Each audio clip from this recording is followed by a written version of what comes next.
ధర్మసాగర్ పాండవుల గుట్టగా పిలిచే చోట మనకి అతి పెద్ద డాల్మన్ సమాధి మనకు కనిపిస్తుంది. సో లోపల మనకి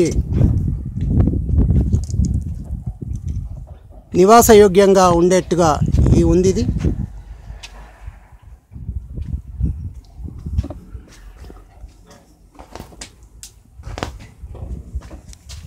ఇక్కడ ఒక రోలు.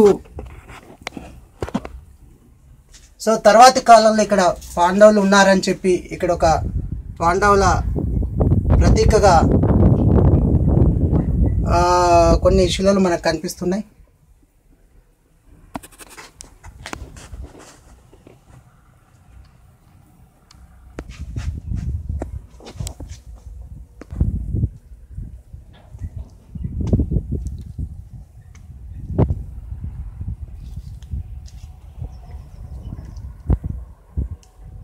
చుట్టూ పర్వతాలే మనకు కనిపిస్తున్నాయి, గుట్టలు. ఇది సమాధి. ధర్మసాగర్ రిజర్వాయర్ మనకు కనిపిస్తుంది.